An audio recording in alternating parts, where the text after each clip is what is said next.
Tom, you were born under some very interesting circumstances. How about telling us about that?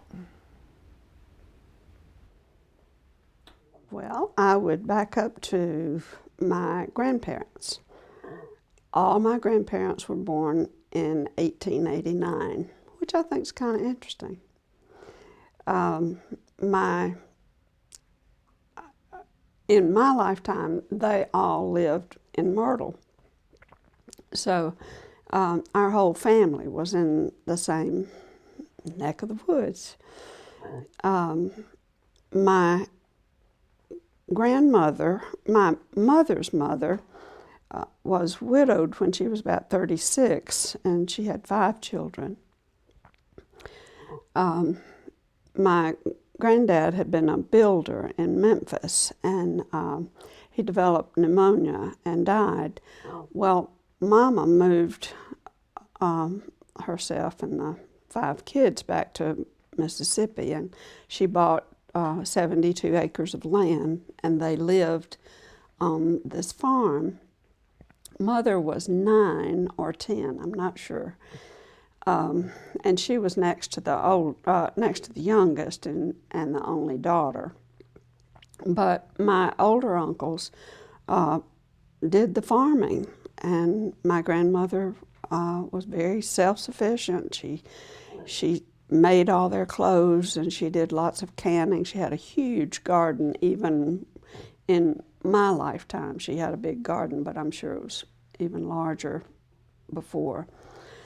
And a point of pride for her was the fact that during the Depression, a lot of men lost their farms, but she was able to hold on to hers. She was a tough woman. Her youngest son had cerebral palsy, and when he was born, the doctor told her not to get close to him because he wouldn't live very long. Well, telling my grandmother that she shouldn't do something was a good way to get her to do things, and telling her that he wouldn't live was all she needed. She did everything she could to keep him alive, and he lived for 33 years.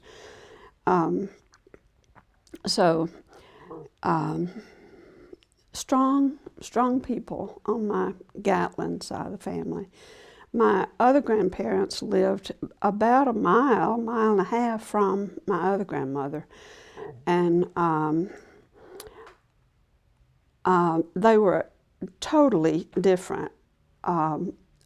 Mama Gatlin was, she kept everything controlled. Everything at her house was in a certain place, and we grandchildren didn't go rummaging through chest drawers or anything like that.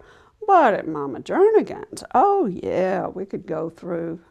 And every summer I'd spend a week at each grandparent's home. And at the Jernigan one, I called it helping her do her summer house cleaning. And I would go through every drawer, there was nothing they owned that I didn't rummage through, just nosy little thing. But that I would never have gotten by with that at Mama Gatlin's.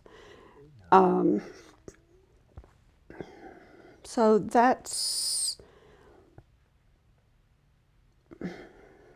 I felt close to both grandparents, all 3 grandparents when I was growing up, but as I got older, I was closer to Mama Gatlin, and I think it was because Mother was her only daughter, and I was Mother's only daughter.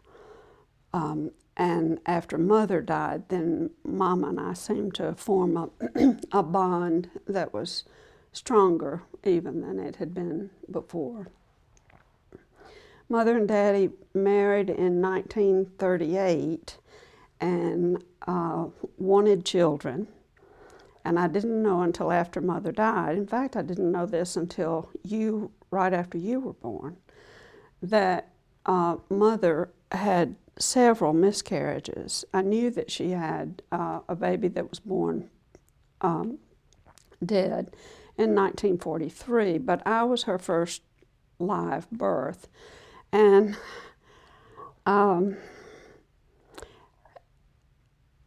as an adult, it made me realize, so this is probably why I always felt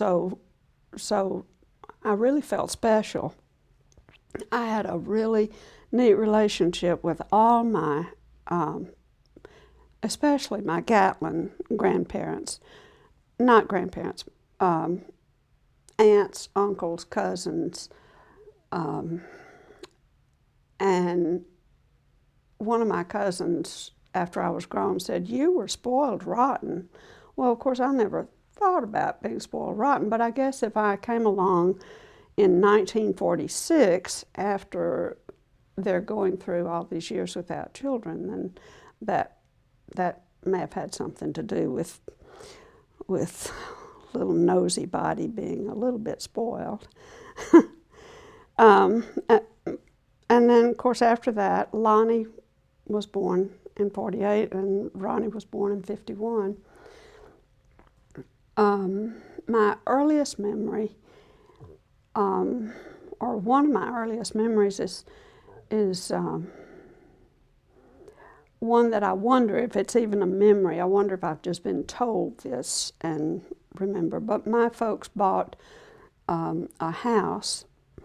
So we moved from town a mile out of Myrtle into a house that didn't even have electricity. The house in Myrtle had electricity, and I tell you that because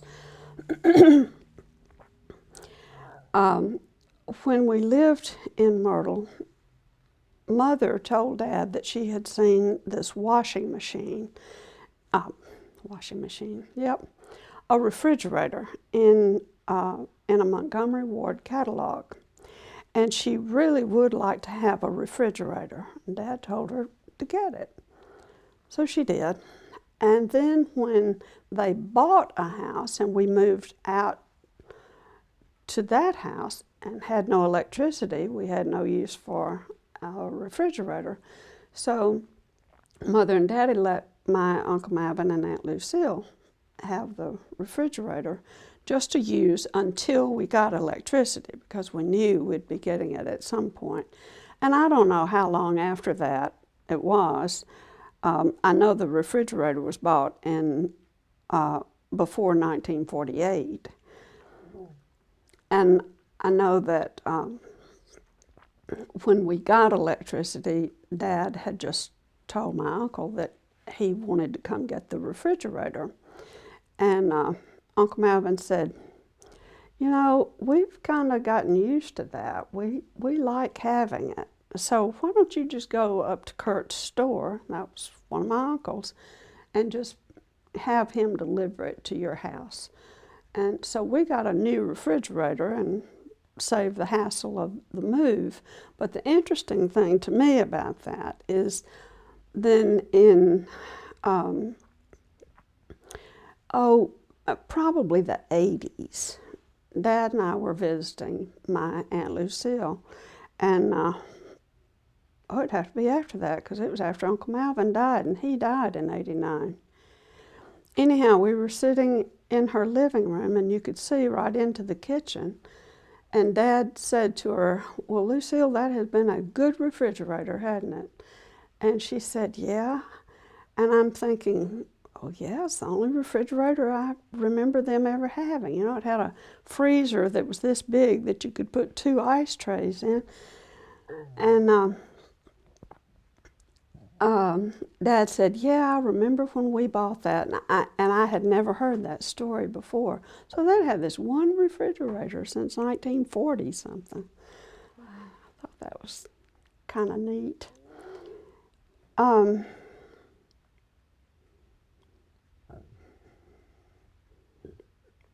Another early memory is during election time, or prior to an election, and back then the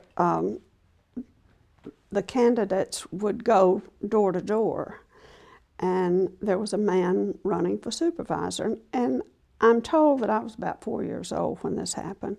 And he had come by our house, and when he got through with his spiel with Mom, he said to me, why don't you come go home with me, and I'll get you some ice cream.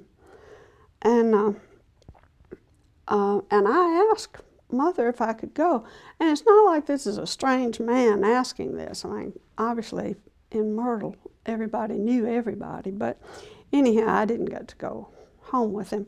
So the next day, we were visiting somewhere, and the same candidate came to the door politicking at this house. And when he got ready to leave, he looked at me and he said, why don't you come go home with me? I'll give you some ice cream. And I said, I've heard that old story before. And Mr. Harmon Jordan loved telling that story. I didn't hear it until I was grown, but I was kind of an imaginative kid. I remember one time Mother was going to be going out to the garden, and she told me to take a nap. Well, I just couldn't take a nap that day. And she came back up to the house for something, and she said, I told you to take a nap. And I knew that, if she told me to do it, I really was supposed to. And I tried, but I just couldn't go to sleep. So I got this bright idea. We had been to our mother had been to a party, and she had come back with this little, it was like a compact, but it was shaped like an artist's palette. And it had a circle of red that was lipstick or rouge, I don't know, and then a pink, and then a blue. So I decided that I would put some of that red on one side of my face and lie down and pinch myself so that it would look like I was asleep. I mean, I had to have a wrinkle there so I could show that I had been asleep. And then, of course, I woke up, and I had to go show Mom that I had a good nap. And she said, Sarah, have you been asleep? Yes, ma'am. Well, she didn't quite believe me, so she spanked me for telling her a story. So I went back upstairs, back up to the house, and I decided that spanking probably needed a little of that blue makeup on my legs, because that looked like she bruised me.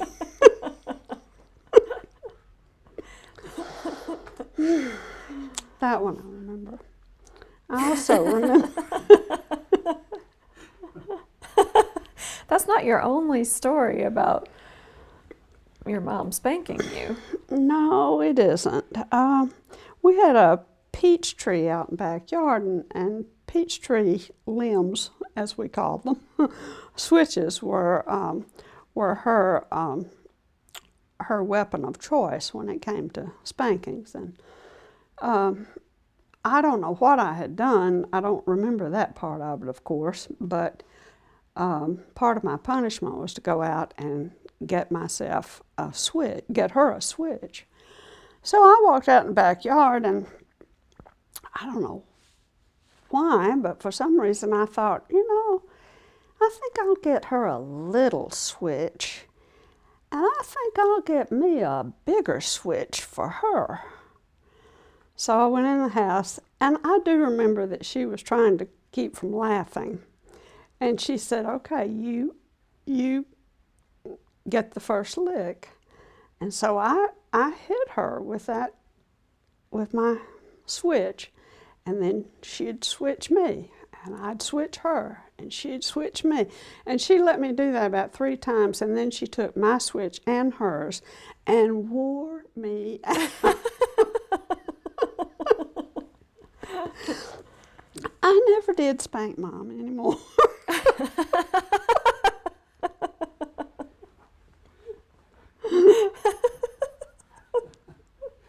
I wanted her to feel really bad about that. I remember, so I ran outside, and we had an outhouse, and I hid in that, and it was not anything that was used anymore. It was just there, and from it I could see through the cracks, and I could see the driveway, and I could see the house. But I thought that if I stayed gone long enough, she'd be really worried, and then she'd feel bad about giving me that spanking. So she didn't seem to pay any attention at all. She didn't seem to miss me. I saw her go outside and do some things, and go back in the house, and I could see her through the kitchen window, and she's just not concerned about me at all. And then it starts getting a little dark, and we had a ritual that when Dad drove up, the boys and I would run out the front door and get his lunchbox and anything else he had, his thermos bottle, and always greet Dad. Well, Dad came home, and Lonnie and Ronnie ran out there, and I couldn't do that, and I just didn't like that at all. But I couldn't dare give up on making Mom feel bad. Except she just never did. And they went on in the house, and everything was going on hunky-dory, and it's beginning to get dark. And I decided I better go on in, because I was a little scared out there by myself. And so I walked in. They just acted like, okay, no big deal.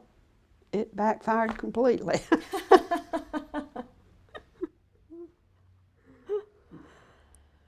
Do you remember the first lie you ever told? Well, I don't know that it's the first lie, but it's certainly the first one I remember. When I was in first grade, I had a friend, Nan Craig, and Nan and I played together a lot.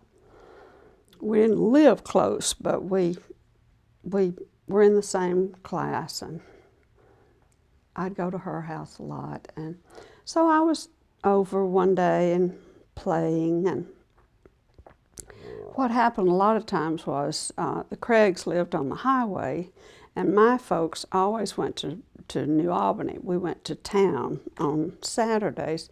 So sometimes I would stay and play at Nan's while they were gone, and then they'd just pick me up on the way back. So this was one of those days, and Mother came to the front door to get me.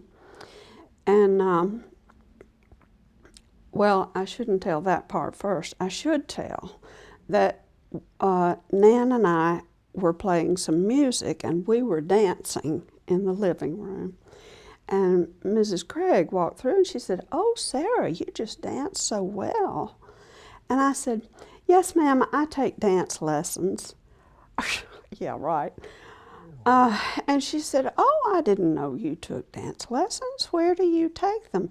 I take them in Memphis, 72 miles away.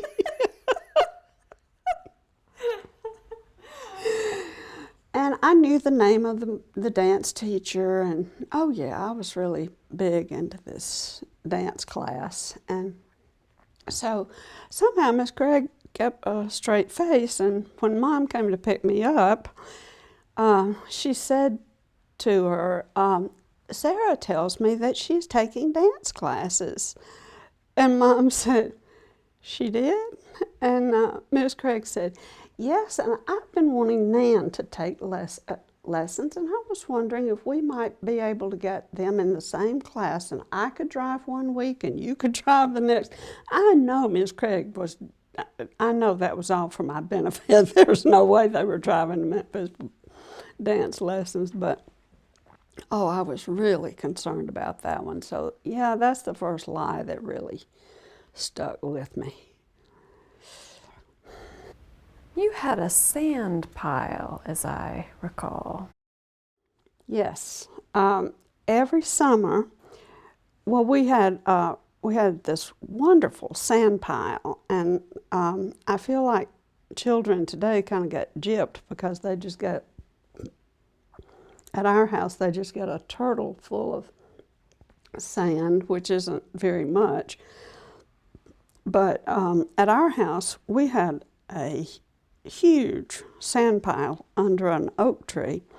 And every summer, we would go up to Buttermilk Hill and we would dig the sand out and take it home and put it in our sand pile. So when the summer started, we would have a sand pile that was over our heads. I mean, it was big. Of course, by the end of the season, it was down low, but there's not, I mean, we did that year after year after year. I'd love to know what that ground is like in that area now. Big bit. You had to wear special shoes when you were young. I did. I had flat feet and knock-kneed. I was knock-kneed. And I wore special-made shoes. We went to Memphis to get my special-made shoes.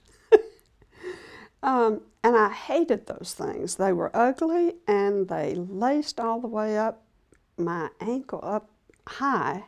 And other kids got to wear pretty shoes, and if theirs laced, they just had 3 or 4 holes that they had to lace, and I had to do at least twice that. Hated them. And the only nightmare I ever had as a kid was one night I dreamed that I was at a family's home there in Myrtle, the Coffees, and I thought I was in their basement, and they had a dentist chair down there. Now, not only did they not have a dentist chair there, they didn't have a basement. But I was in that dentist chair, and a witch was trying to brush my teeth with poison toothpaste. There was some new green toothpaste on the market, and that was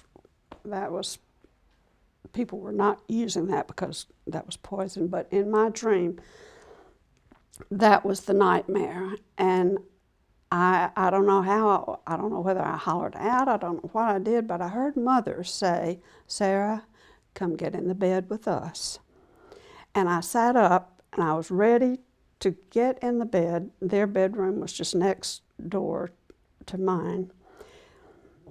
And as soon as my feet hit the floor, I realized I didn't want to go in there because I had had this bright idea that the night before, when I took my bath, I went ahead and put on my clean socks, and I put my shoes on because I had to be the first one to get up every morning, first kid to get up every morning, because it took me longer to get my shoes on than it did Lonnie. Lonnie was in school then too.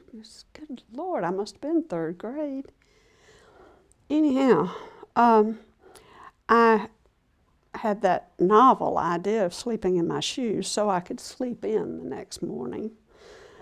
But I took them off so I could go get in bed with Mom and Dad because that nightmare scared me so. You were born under some very interesting circumstances. How about telling us about that? Well, my mom was quite a prankster, I understand. And for a few nights before I was born, Dad would doze off to sleep, and Mother would shake him and say, it's time, we gotta go." And Dad would jump up and get busy getting us, getting ready to leave. And then she'd laugh, and he'd know that she was just pulling a prank on him. And so she had done that more than once. And then she did it at a time that she wasn't kidding. And Dad said, you're not going to do that to me again, and rolled over, and she said, no, we got to get out of here. Yeah. And so she had a hard time getting Dad to get out of the bed for us to get to the hospital. Well, on the way, a policeman stopped them, and Dad said, you can follow me to the hospital, you can give me a ticket, but I got to get this woman I got to get her to the hospital. She's having a baby. And the policeman said, I'm going to follow you, and you drive very slowly because one of your wheels is about to fall off the car. So Dad, I think Dad tightened the nuts on the thing before he went on, but he didn't take a lot of time doing that. But yeah, my mom, the prankster. And you had a bit of an entrepreneurial spirit, didn't you? Yes, I did.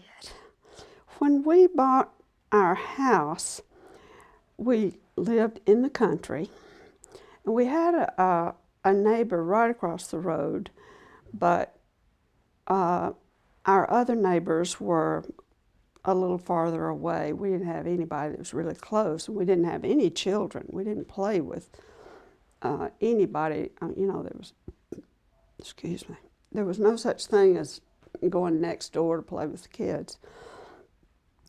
But on one side of us, there were two women that, there was a woman who owned the house, and then she rented one side of her house to another woman. And I loved to go visit them. They treated me like an adult. They'd let me pretend, and I would just, I remember talking about my husband and my children, and they just went right along with that, so I loved it. Or I'd talk about what I cooked for dinner the night before or something like that. Well, one day I picked up a comb that Mother had, and I took that over there with me. And I don't know, I have no idea what prompted that. I know it was wintertime because there was a fire in the fireplace. And this comb was pink, and I thought it was really pretty. And I told the woman said, Sarah, you've got a really pretty comb there. And I said, I'm selling these combs. They're very special. And she said, well, what's so special about them? And I said, well, you can put them over the fire to warm them, and they're warm on your hair. The only thing is, when I did this and put the comb over the fire, I melted the teeth of the so they all looked like J's. And when I tried to comb my hair, it didn't work. I didn't sell any combs. No, that was the end of that venture, I presume. That wasn't your only experience with fire, was it? Yes, well, between our house and Miss Bertha's, Miss Bertha Benefield was the woman that owned the house next to us, there was a big sagegrass patch. And of course, it was like hay in the fall. And one of my cousins and I were out behind the shed that was in our backyard, and it was very close to that sagegrass patch. We were smoking. I think that was probably grapevine, or it wasn't a cigarette, but it did.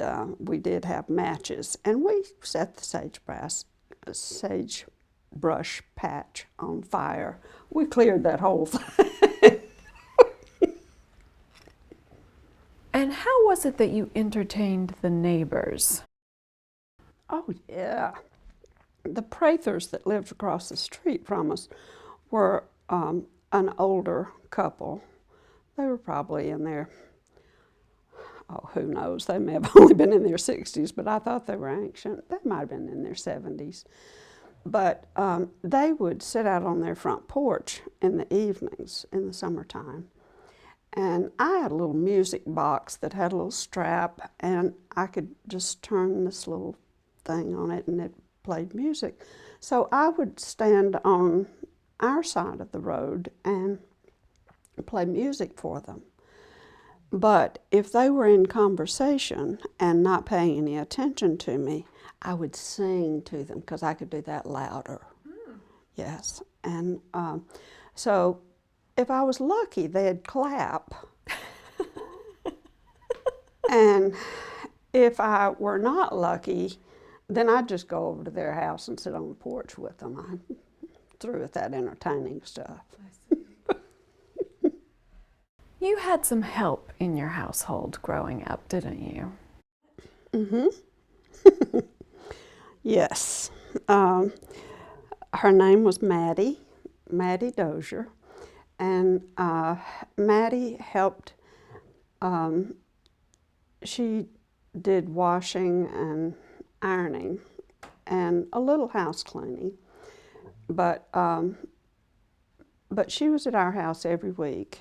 And Maddie used to laugh at me all the time, and she had a really loud laugh, but she would share some goofy thing I'd done with anybody that walked through the door, and then just give out this loud laugh. I can still hear Maddie laughing.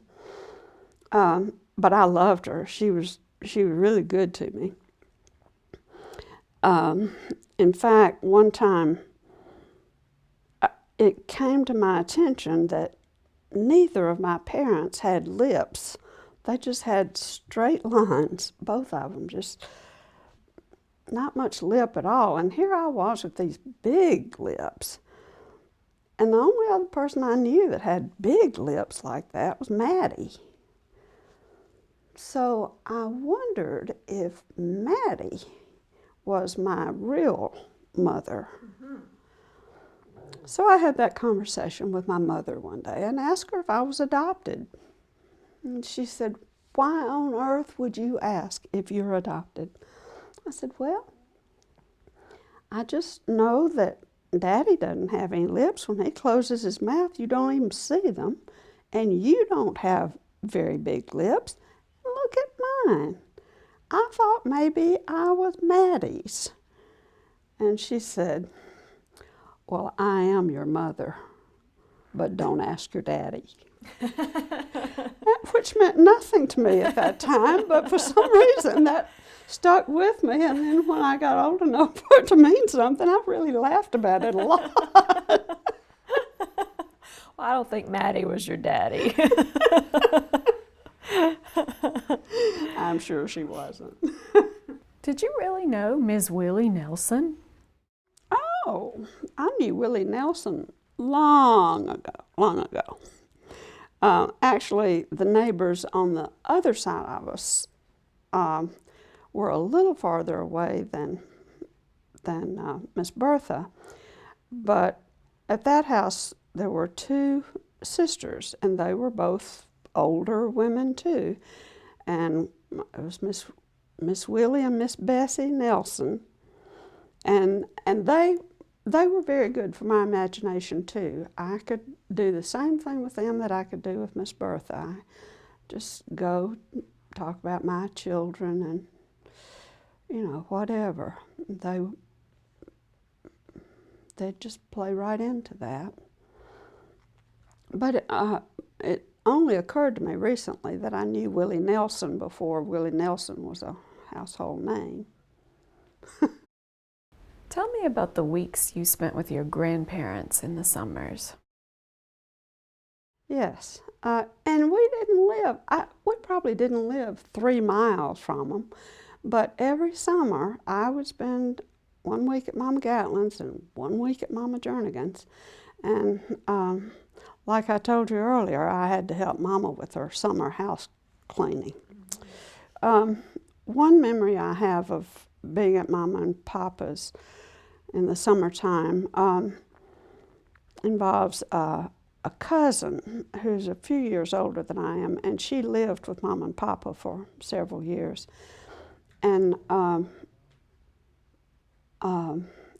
guess you'd say I was a little gullible, and Carolyn would take advantage of that. We'd go out in the woods. Mama and Papa lived out in the country, really out in the country, and they had acres of actually it was pine trees behind them. And Carolyn knew that area like the back of her hand. So we'd go out there and we'd play, and Carolyn would say, "We need to go back to the house." I'd say, "Okay." And she'd say, "Where is it?" And I couldn't see the house. And she'd say, "Oh, we're lost." And I'd start crying, and she'd say, "Hush now, let me climb this tree and see if I can see the house." Well, she'd let me cry, though. She'd let me go on with that for a little bit, and then she'd say, "Well, just quit crying. Let me climb this tree and see if I can see the house, and we'll get back home. We'll be okay." And she'd come down the tree, and she'd say, "You promise you will not tell Mama and Papa." I promise, just get me home, just get me back." And so I would be safely taken back. But I fell for that more than once. Yeah, I'm not happy to say that. But When did you start picking cotton? I think I was probably in the 4th grade. My dad was a carpenter, and we had a garden and a corn patch and a popcorn field, but we didn't have cotton. But some of our neighbors did, and I would pick cotton. And for some unknown reason, I still haven't figured it out, I loved it. I think it was because I made money. It was the first time I'd ever made money. And as soon as I got my first money, Daddy took me to New Albany and opened a savings account. I had my first savings account. And then I would save until I had enough to buy a savings bond, and we'd go back to the bank and buy me a bond. And I just kind of got hooked on that. I never spent any of the money. It all went, I had it when I went to college. That's what I spent when I was in college.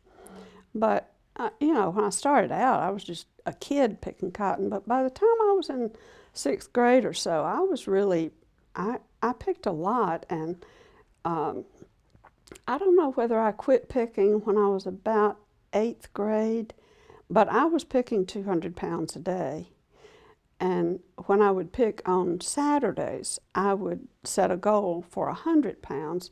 And like I said, we always went to town on Saturday. So I remember going to the cotton patch, and then when we'd weigh in, if I lacked a little bit, I'd go back and pick some more because I wanted that 100 pounds before I went home. And I remember one time Dad coming to pick me up because I should have already been home and cleaned up and ready to go. Family was ready to go to town, and I had 12 more pounds of cotton to pick. So Dad got out there and helped me pick cotton so that I'd meet my goal. What was that like? It's hard. You've got a 6-foot bag that is, you've got a strap over your shoulder, and you're putting it in this way, and the burrs are hard, so your hands get all chewed up. I don't know why on earth I liked it. Can't imagine why, except I liked making money. And when does cotton come in? In the fall. Well, yeah, it is fall. I remember we used to go to summer school so that we could be out for a few weeks a little later in the season for people to pick cotton. They needed their children home to pick cotton. Tell me about going on senior trips. Aunt Edna, Uncle Curtis's wife, Mother's brother, was the senior sponsor at Myrtle. She taught English, and she was the sponsor several years. And when I was in 4th grade, she invited me to go on the senior trip because I have a cousin who is 16 days older than I am, Aunt Edna and Uncle Curtis's daughter, Nancy. And Nancy would be going on the trip, and I'm sure that was why I was invited, so she'd have somebody with her. And in 4th grade, I got to go to Gatlinburg, and in 5th grade, I went to New Orleans, which is kind of a neat thing to get to do as a kid. Gatlinburg. Any connection? You know, I'd have to check my facts on that. I've always been told that there is, but I don't know that for sure. What did you do in New Orleans? Well, we just did the touristy things. I remember being fascinated by graves that were not underground. You know, I couldn't imagine people being buried on top of the ground, but that's, for some reason, that's one of the memories I have. I remember eating some different foods to what I was used to eating at home. I don't know. We just, whatever the big kids were doing. When did you start cooking? I was in 5th grade when Mother went to work. She had stayed at home until Ronnie was in 1st grade, and she went to work at a shirt factory in New Albany. So I started in the summer. I started cooking, and she would always be so complimentary, and I know she was just grateful not to have to do it. I do remember one memorable meal that was not eaten, though. I remember fixing greens, but I didn't put any seasoning in it. I just cooked them in, I just boiled them in some water. We were not able to eat that one, but we got by on some other things that were fixed. But that was also the year that we got a freezer, and we always had a garden. So the boys would pick things out of the garden and bring them up to the house, and I would blanch them, and you know, we'd shell things or snap whatever needed to be done, and I would blanch them and put them in the freezer. And I was just a 5th grader, and I did it on my own, but you know, because Mother wasn't there. But that was the start of my cooking. Mother was such a good cook, though, that I was not a good cook. I never was as good a cook as she was. She was especially known for her rolls. In fact, anytime there was a family get-together, she always provided the rolls. And one of my cousins, Richard, got married and was living in Nashville. And he wrote Mother and said, Aunt Louise, would you send Laura your roll recipe? Well, Mother didn't have a recipe. She just did it.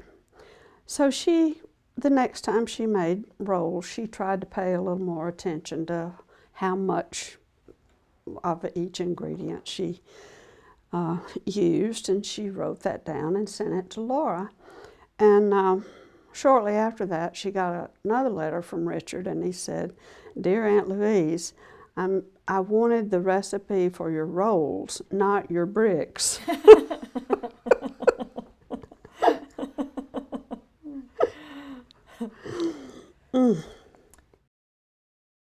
Tell me about getting a phone.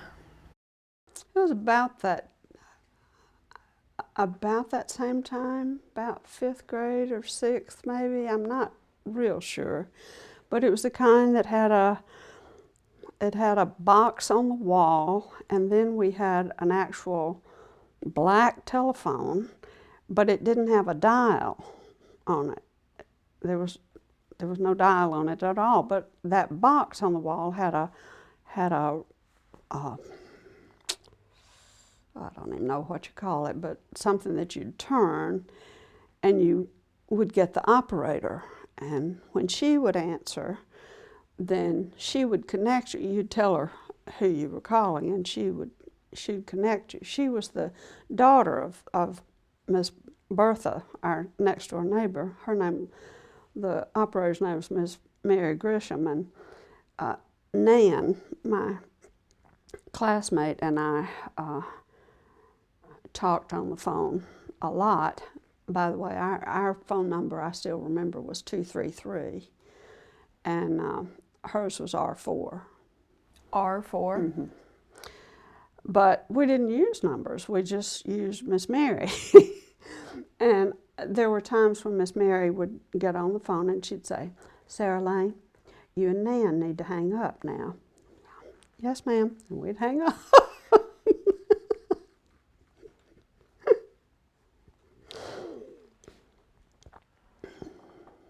I think that was probably 6th grade, though, because little Grady died when I was in 5th grade. Little Grady was Mother's brother, and he died at our house.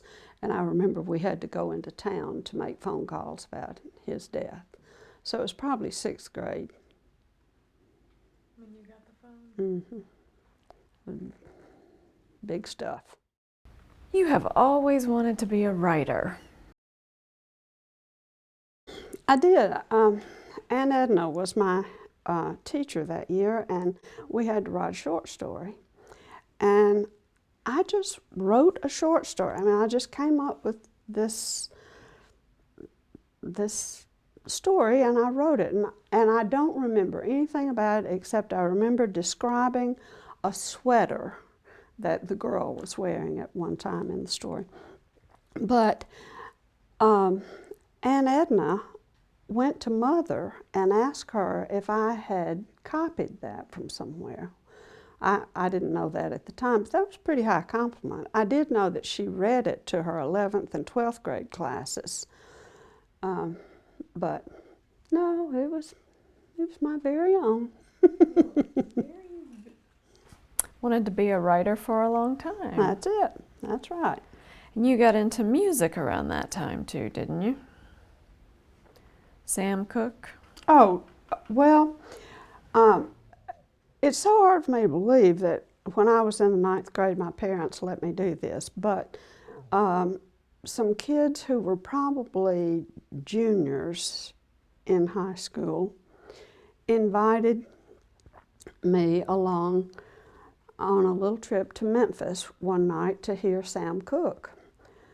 And I'm still surprised that they let me go, but I did get to go. And we went, and we were sitting in the auditorium, and there was a group that started the music, and they just kept playing and playing and playing, and we got a little restless and wondered when Sam Cooke was going to come out. And finally, somebody came and said they were sorry to announce that Sam Cooke would not be there, but a new singer would be entertaining us, and her name was Aretha Franklin. And we had never heard of Aretha Franklin, and we were furious at this woman. She did have a nice voice, but we were not happy about. We paid good money to hear Sam Cooke, and then we got this woman, Aretha Franklin. And it was not until a little later that we realized we really were in on something special. Yeah. And that's the year that you moved to Memphis. Mm-hmm. after ninth grade?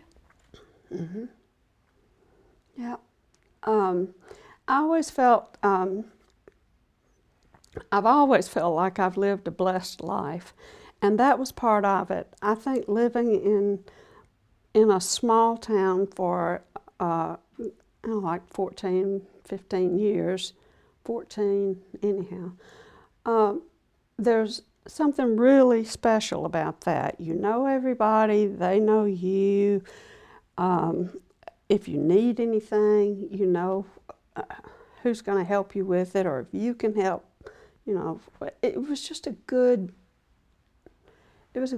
way to start life.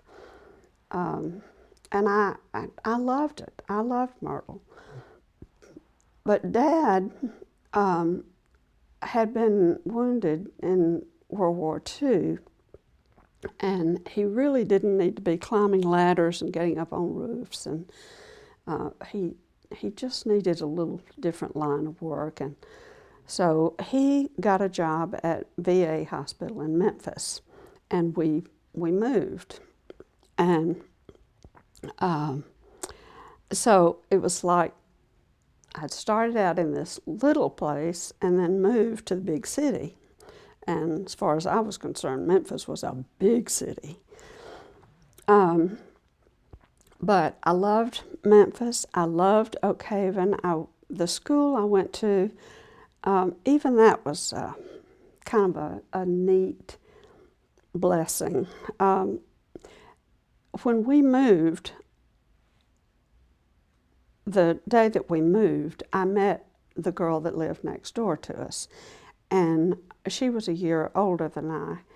And she invited me to go to school. They weren't out of school yet. So I went to school with her at the last of my, it would have been my freshman year. Anyhow, we walked into her English class, English Lit, and there was Miriam Fitzpatrick. I knew her as Miriam Cox. She was the daughter of our pastor in Myrtle. I mean, had been when I was up until maybe the last 5 or 6 years we lived there. So I already knew somebody there, and she recognized me. I mean, it was Was really, she the teacher? Mm-hmm. Okay. She turned out to be one of my teachers. But seeing her the very first day that I went to school was really neat. And then there were 2 guys there that I knew. One that I had gone to school with, and one who had his grandparents lived in Myrtle, and I had met him. So that was really neat too. Is that where you fell in love? Is that where I fell in love? Mm-hmm. Not at Oak Haven, but we lived on a street that had 2 other girls. One that lived next door was Pat McBroom, and 2 houses on the other side was Peggy Vickery. And Peggy's family came from Alabama. So that summer, she had cousins who would come and spend a week with them. And then Peggy's family would go to Alabama. Well, they invited me to go. And it was kind of a neat thing. When we'd go to Myrtle, Peggy'd go with me. When they'd go to Winfield, I'd go with them. And Peggy just happened to have a cousin named Ken. And so he was my boyfriend. I fell in love. Didn't last long, but it was fun. His family kind of took me in. In fact, in the last 5 years, Peggy now lives in Georgia, and she had a stroke, and she lives at her daughter's. And she and I had been talking on the phone, and she was saying she didn't think she'd ever get to go to another reunion.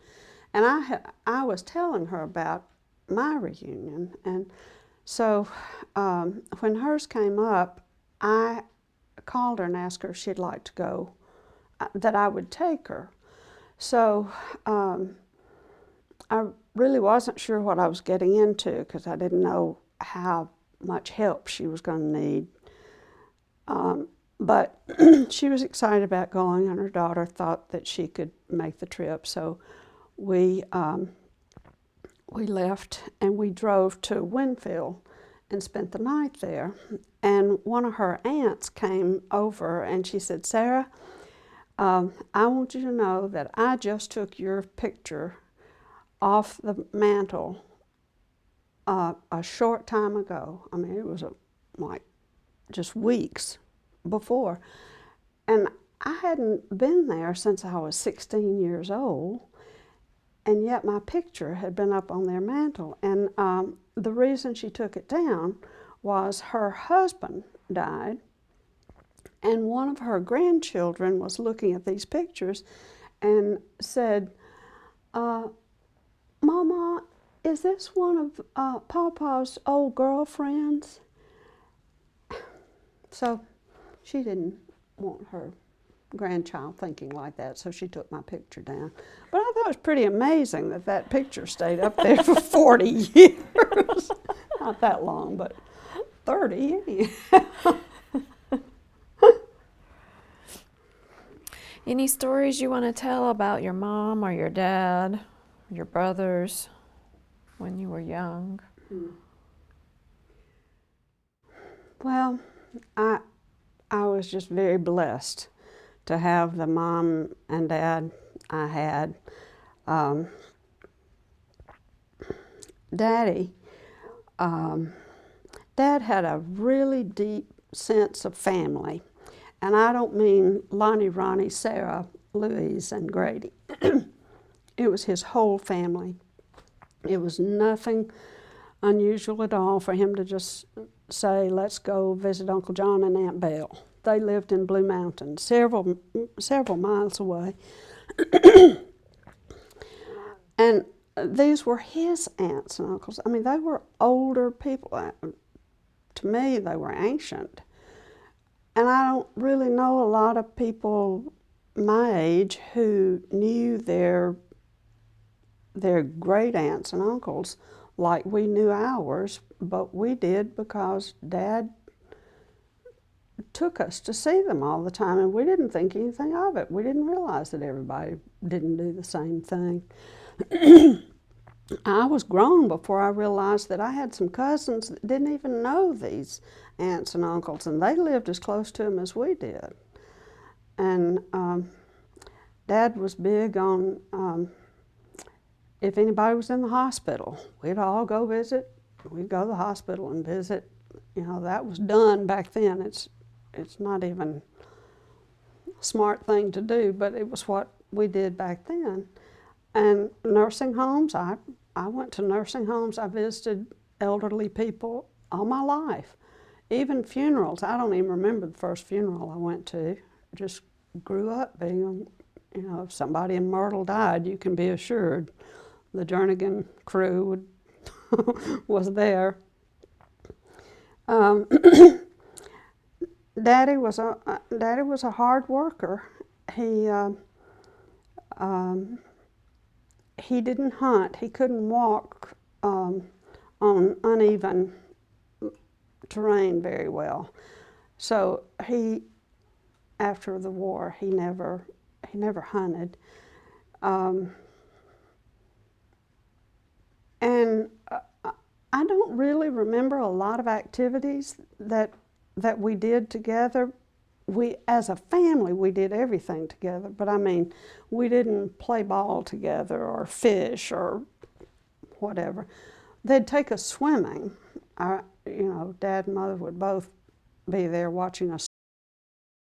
And my parents didn't do things, I mean, they did everything together. The only times that Mother or Daddy were away from the house at night, Dad would go to the Masonic Lodge once a month, and Mother went to Eastern Star. But other than that, anything that was done, it was the whole family that did it. Sorry. Um, I do remember that every night Dad was the one that did a Bible reading, and we'd all sit around and he would read the daily Bible reading, and then he would pray. And Dad really, he was good at that. Mother was, she was known for her cooking and for her sewing and for her ability to do women's hair. She, after she worked at the shirt factory for a couple of years, she went to Tupelo and took a course in cosmetology. But long before she did that, she had people coming to our house on Saturdays, especially on Saturdays, to get their hair fixed. She could cut it, she could perm, shampoo and set. I mean, it's interesting to me that so many people came to our house either having her cook something or make something for them or do their hair. And she was a gentle, very gentle person. She never wanted to hurt anybody's feelings, and she lived her life in such a way. She tried not to do anything to hurt anybody's feelings. She felt like if she had to say that she was sorry, then she had really hurt somebody, and she was, I don't know why she had such a strong feeling about that, but she never wanted to do anything that would hurt anybody. And the other thing that I think was kind of remarkable about her is, I don't know how old I was when she first told me that she trusted me until I gave her reason not to trust me. And so when other kids had curfews, I didn't have a curfew, but she knew that I knew when to come home, and she trusted me to do that. And because of that trust, there are a lot of things that I did not do that a lot of my friends did. I didn't get into any kind of trouble because I didn't want to betray that trust. I think that was pretty neat too. They were neat parents. They you know, there wasn't anger expressed at home. They were always helping other people. They were just good people. In fact, I remember when Mother died, I remember a woman in Myrtle saying to me, "Your mother is the only person I've ever known that I've never heard anybody say a negative thing about." And in a little town, that's pretty impressive. And I think that pretty well sums it up for her. She was just a good person. And I was blessed to have Lonnie and Ronnie too. We had a good time. I think we were unusually close. We got along well. We did fuss. It's not like we were perfect children by any means, but we definitely liked each other, and we liked being with each other, and I'm so grateful for that, especially since Lonnie didn't get to hang around very long. It's just nice to have those positive, happy memories. Do you want to tell about the house that you lived in? Ah, oh, we had this wonderful house.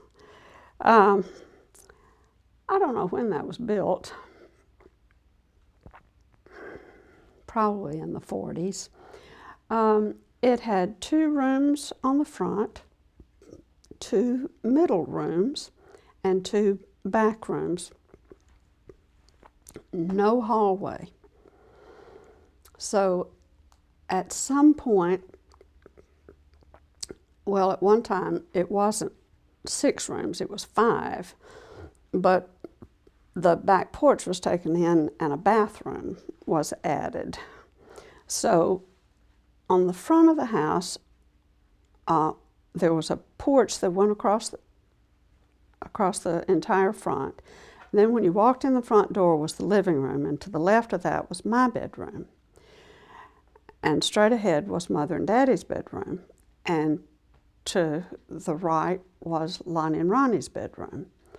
And behind Mother and Daddy's bedroom was the kitchen, and behind Lonnie and Ronnie's bedroom was the bathroom.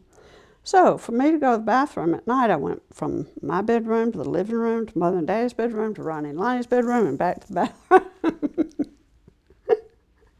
Which didn't seem a bit strange back then, but it's not a great house. It's not there anymore. It's been torn down.